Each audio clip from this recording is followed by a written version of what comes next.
there off my driver's license. So they had blown that up. And, you know, I don't know how long this has been in existence, but it would explain the fact that when I remember the time before that I came in, and the person in the little office there said, "Hey, John, how are you?" And I went, you know, "Do I know you from, like, you know, other than court?" And she said, "No, we know you. We know who you are, you know, because I do go there a lot." And so anyway, so I walk over to this guy and I says, "Hey," as he's walking back toward the office, I say, "Hey, can I see that?" And he puts it behind him. He says, "No, you can't see that," you know. And so we go into the courtroom, and the same bailiff, kind of real tall, lanky guy, comes into the courtroom now, courtroom B, and shows it to the bailiff that's sitting to my left in the courtroom, in the front, where the court reporter would usually sit.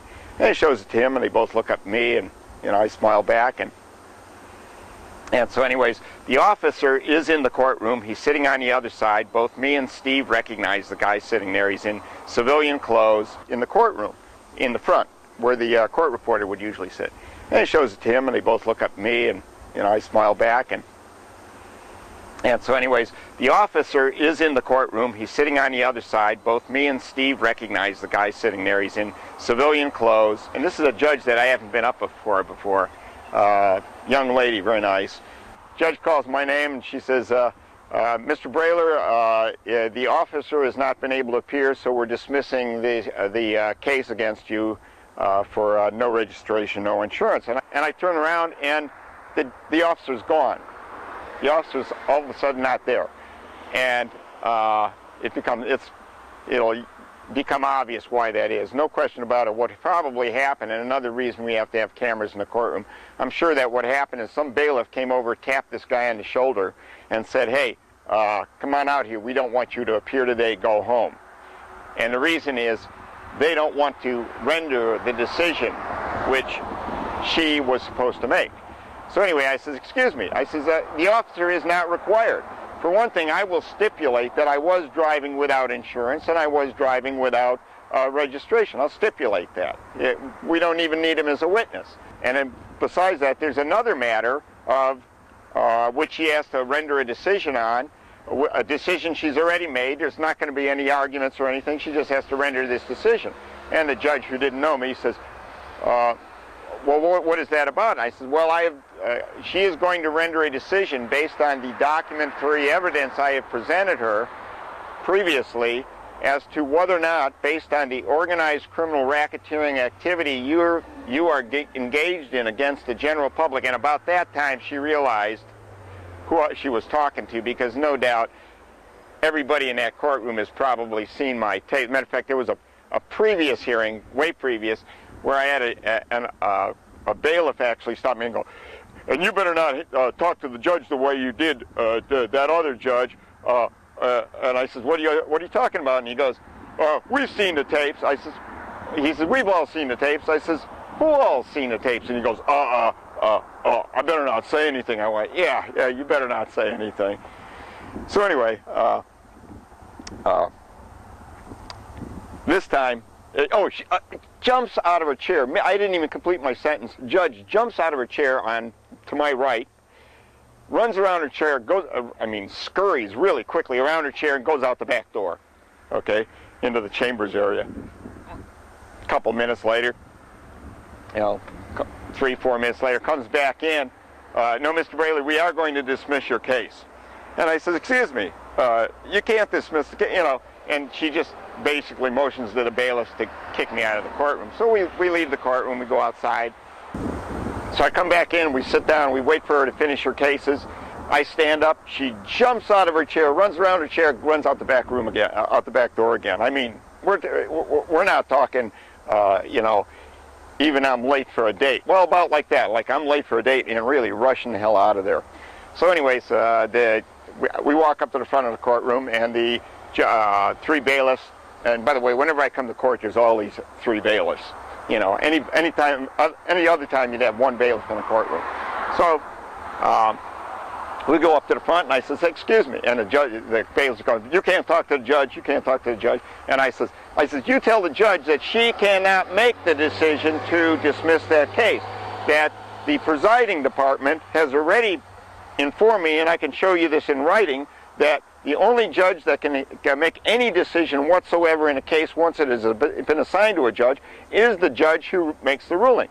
You know, the bailiff goes, okay, she may not have known that, and he goes back through the end of the chambers to inform her of this argument that I presented. So he comes back in and says, okay, no, they have Judge Commissioner Davis back there now, and your case is dismissed. She would have had to render a decision based on my evidence to recuse the entire court from deciding what level of extortion to apply to me and my fellow citizens for not refilling the straws, as I put it, from which they are feeding their kind. Their racketeering interests are basically at conflict to our interest in obtaining justice. And so what they're doing is they're avoiding having to relate this decision, and what they're doing in so doing is really documenting the conflict of interest that I set out to document in the first place. And by the way, I go outside the courtroom after this, and they kind of lock us out of the courtroom. I mean, they were through with everybody anyways.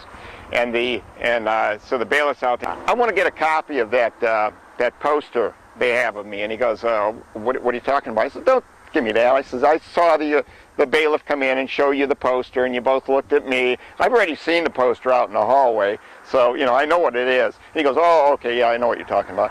I says, I'd like to get a copy of that. And he says, well, I don't know if you can get a copy of that. I says, how would I go about getting a copy? He says, well, I guess you'd go into the office here and ask for it. And I said, well, how about you go in the office and ask for it, and we'll wait here out in the hall. And he says, well, what do you want it for? And I says, I want to make T-shirts, you know, so you don't have to print these posters up every time I come. I'll just wear a T-shirt with my warning sticker on it, you know, judicial warning T-shirt. And so he goes, oh, well, I'll see what I can do. So he goes in the office, we wait, and he comes out and he goes, no, you can't have a copy of that. That's an internal document. Well, what it really is a documentary of the bias and the prejudice this court has for citizens who represent themselves. Because, see, if I had hired an attorney to do this, this would have never happened. In other words, instead of them having to conceal my evidence, they would simply have the attorney recommend that I not do that, you know, and it would have been handled differently. Anyway, that's sort of where we're at right now. We're at them having just documented, really documented, first of all, that all of my evidence had merit, because if it didn't, she would have simply made a ruling and said, Mr. Braley, this is not sufficient evidence to show that the trial, appellate, federal small claims and traffic court are engaged in a collusion and a conspiracy to violate all of your trial-related rights, the right to present relevant impeaching evidence, the right to a fair and impartial trial by a fair and impartial trier of fact, the right to cross-examine, the right to equal representation under the law. In other words, all of our trial-related rights under the Bill of Rights and the Constitution. And that's what I'm saying is, what we have here is a collusion and conspiracy by the judicial branch of our government to violate all of the trial-related rights we have under the Bill of Rights and Constitution, and they're doing this under color of law and under color of rule of law. And what I'm saying is, what we have is a third of our branch, and why is this allowed when the legislative and executive branches are supposed to be protecting us from this kind of an overthrow? Well, why would they want to protect us when this means the judicial branch, which is supposed to provide oversight and consequence to activities, similar racketeering activities against the public,